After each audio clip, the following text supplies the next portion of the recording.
Bienvenue dans ce nouvel épisode de la saison spéciale vacances des Pacific Buzz. Nous sommes ravis de te retrouver pour ce dernier épisode de la saison spéciale. Nous continuons bien évidemment à partir à la découverte d'entrepreneurs des Fénois qui ont su mettre en avant le mythique accueil chaleureux du Polynésien tout en recevant des gens chez eux comme si c'était un membre de leur famille. Cependant, afin de clôturer comme il se doit cette saison, nous nous sommes aventurés au-delà de l'île de Tahiti afin de te faire découvrir ou redécouvrir la perle du Pacifique qu'est Bora Bora. Et c'est en voyageant jusqu'à eux que nous aimerions également te faire voyager à nos côtés. Aujourd'hui, nous sommes allés à la rencontre de Heiwei Buchin, gérante de la pension Oaoa Lodge depuis 2022 après avoir succédé à son père et son frère qui ont créé la pension en 2016. Donc sans plus attendre, je te laisse découvrir ce dernier épisode spécial vacances en compagnie de Heiwei et espère te retrouver prochainement pour la saison 7 des entrepreneurs du Fénois où nous irons à nouveau rencontrer des entrepreneurs motivés et prêts à nous partager leur expérience et leur vécu dans le monde du business.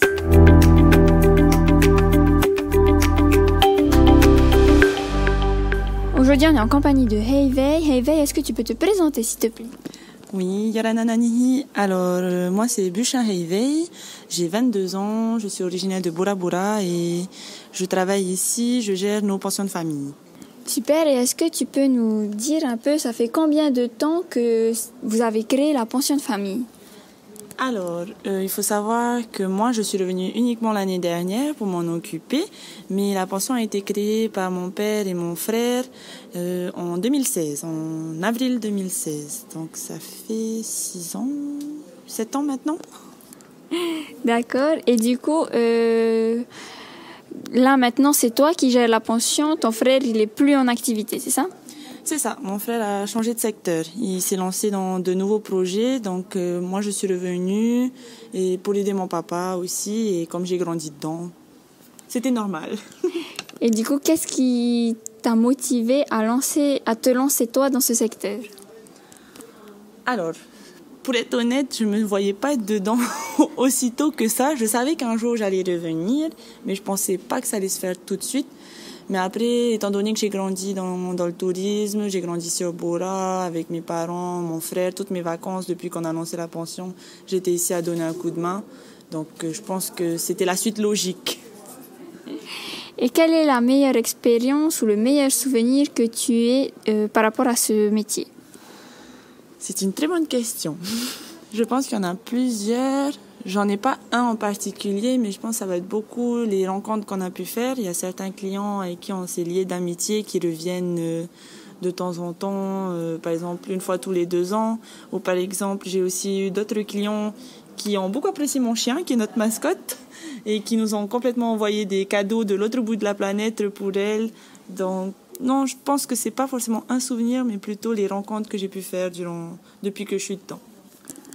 J'imagine comme pour beaucoup. Et du coup, est-ce que c'est facile de gérer une pension avec les hôtels qui émergent de plus en plus, surtout ici à Bora ? Je pense qu'on n'a pas du tout le même type de clientèle. Après, ce qui va être compliqué, c'est dans le sens où on a du monde qui vient à Bora, mais qui s'attendent à avoir des hôtels de luxe. Pour eux, Bora Bora, c'est les pilotis, c'est les grands hôtels dont je ne citerai pas les noms.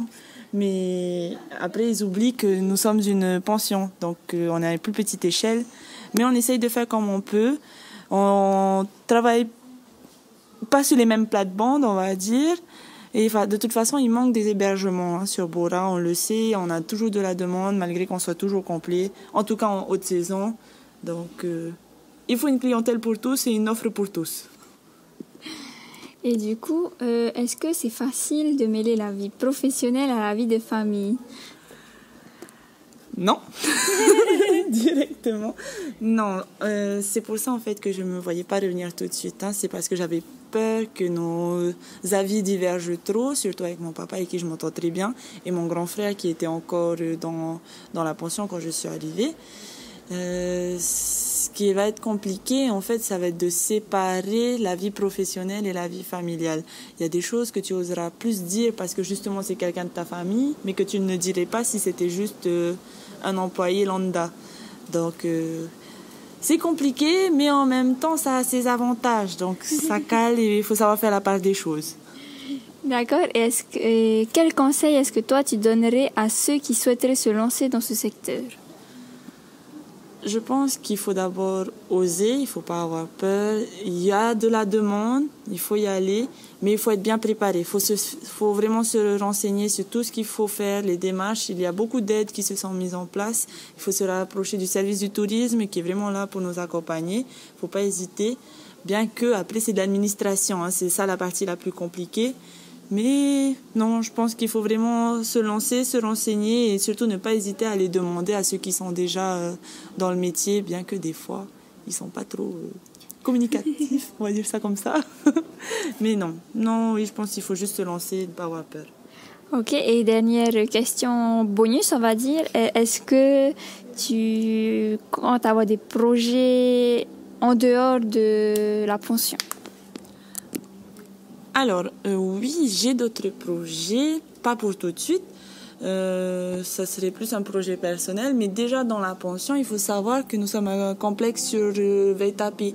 Donc, nous n'avons pas que la pension de famille. On a lancé en août un projet qui a été abouti en novembre. C'est l'ouverture d'une boutique de prêt-à-porter ainsi que d'art polynésien.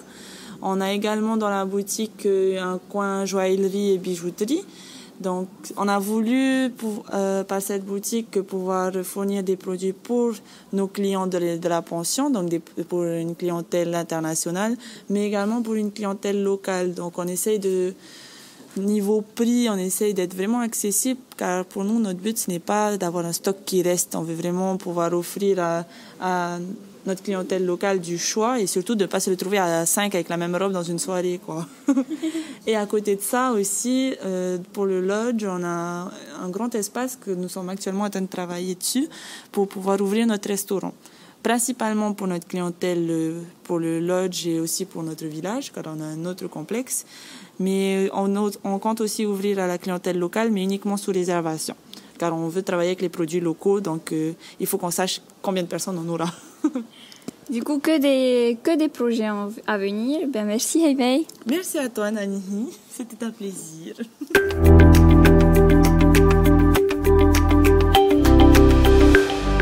Et voilà, c'était donc notre dernier épisode de la saison spéciale vacances. Nous espérons que celle-ci vous aura plu. Et en attendant de vous retrouver pour la prochaine saison des Pacific Buzz, nous vous invitons à partager vos épisodes favoris avec vos proches, vos collègues ou votre famille. N'hésitez pas également à les partager sur vos réseaux sociaux et à les noter sur votre plateforme de podcast préférée. Ce sont vos retours et vos partages qui nous aident à continuer.